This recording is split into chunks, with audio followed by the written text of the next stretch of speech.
Hi air signs, Gemini, Libra, Aquarius, welcome to my channel. Thanks so much for tuning into your weekly tarot reading.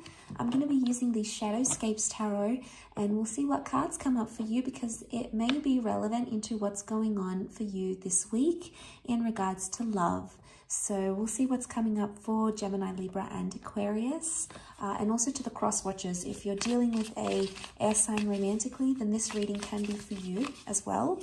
And you can sort of gauge where they're at, what they're thinking, what's happening on their end. Please keep in mind it's a general reading though. Obviously each situation is very different. Nonetheless, I do hope there is something here that will resonate with your situation. So don't forget to drop a like on this video, to subscribe as well and join the YouTube fam. Otherwise, let's pull out some cards for air signs.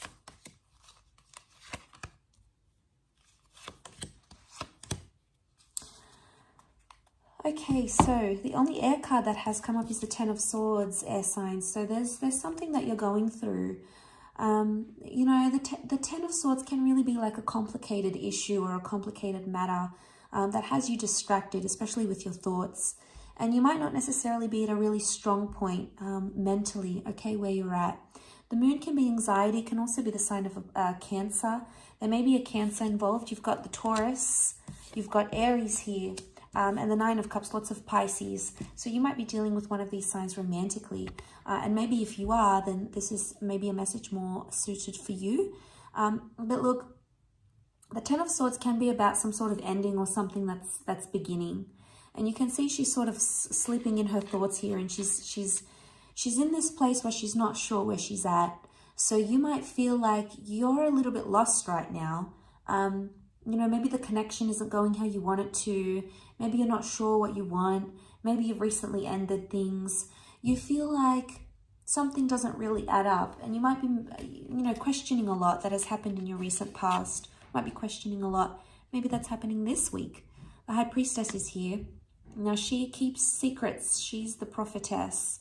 So it's almost like you might be asking yourself, why did so-and-so do this? Or why did this happen? Or what am I meant to take from this? You might be asking yourself some big questions here, trying to understand the bigger picture, trying to understand why something is happening or something has happened and what you're meant to take from all of that. Because we address those big questions when the High Priestess is here. So my inkling is that you're trying to piece together a recent love situation, possibly something that's been reversed. Now, the Venus card and the Magician are reversed. So it's either you're questioning about an existing connection or a relationship that went wrong. So this person was very important to you. They're coming up as the Taurus, but either way, Taurus is ruled by Venus, planet of love. But we have the Magician here. So this is someone that you started to date or started to see or you were getting excited about, but it didn't turn out the way you wanted it to. Or maybe, you know, you had the first date and it didn't go too well. You know, maybe you found out more about this person or you got excited, but then that excitement went away for some reason. So it could be a couple of things. It could be something you've ended with an ex recently, but it could also be someone new that you started to see. You've got two nines. Nines are numbers of endings. So there's two endings here that are coming up. The good news is that you have the Nine of Cups. So there is a wish coming true for you. So this is really sweet because something you've wished for may happen in your love life. You may hear from a person. You may jump to the next stage in your relationship. You may reconnect with someone here. You may get the answers that you're sort of seeking. And, you know, this is sometimes being in a place where we feel pained or betrayed. Oftentimes, especially in the Rider-Waite deck, this card is read as like a betrayal. So there might be a part of you that feels betrayed in a love situation. You might be trying to understand the bigger picture as to why this person might have betrayed you or upset you or done something to you. I think for the most part, you're trying to keep yourself distracted and focused on self-growth maybe. And that's really good in one aspect, but it's not going to give you that Nine of Cups. It's not going to help you understand why something happened. So there is some sort of disconnection here with the King of Pentacles, and that might be throwing you off a little bit, causing, you know, that anxiety with the moon here. I also feel like there might be someone here from your past that you still have feelings for. Although, I mean, the moon has come up in like a crescent moon down the bottom here. So it might not be that emotions are fully still heightened about this person, but you might notice that you still have feelings for a person here that you haven't healed from. And that could be why you're feeling that Ten of Swords, especially if you're feeling like pained or betrayed by them. Obviously, your feelings might have been affected. And, you know, that's not always easy to deal with. Looking at this imagery in the Nine of Cups, I feel like the fish are all swimming in one direction. And sometimes we just have to accept the ebb and flow of things. Just like the tide, just like the lunar cycles of the moon.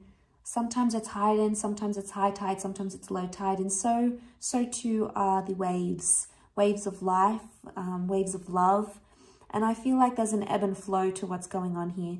It can be very emotional because you've got two water energy that has come up. Two of the cards, water energy. So, you know, it's not surprising in this situation. And there might be a message here with the Magician that if you have disconnected in a love situation or you've had an argument, it's like you're not ready to move forward yet. You're not ready to maybe talk about it. Maybe there's other things outside of love that are distracting you. Maybe there's other things that are keeping your mind sort of agitated a little bit. But when the Magician is reversed, sometimes the Magician can be read as a Gemini as well. But when this is reversed, it can indicate that we're not right now in a good state to start anything new, albeit a new connection or new energy, new feelings, a new argument, a new conversation. This is reversed, so we could indicate that, you know, it might be a time where you feel like you want to lay low. You want peace. The High Priestess is also mystery. So you might be trying to be like more withdrawn, and maybe your person is seeing you as mysterious. They're like, well, what's going on with them? What are they doing? What have they been up to? She also rules intuition. So you might get a dream, for example. You might get a premonition, a thought, a feeling, a hunch, a vibe of some kind. So, you know, listen to your gut, listen to your intuition, because it may be trying to tell you something about a disconnection, perhaps about a betrayal, okay? Maybe even about a beautiful wish coming true. So regardless, there's some peak times, there's some high, nice times, positive times, but there's also some low moments that you're going to experience. And just, I think you have to take everything with a grain of salt and just trust that what comes up must come down, what goes down, what comes up. Just like the ebb and flow, you know, of life and of cycles. So I do hope this reading has been helpful. Thank you again so much, air signs. It really does mean a lot. Please don't forget to like, share, and subscribe. That would mean the world to me. So thank you again, and I'm sure we'll be in touch very soon. So have a wonderful week, and bye for now.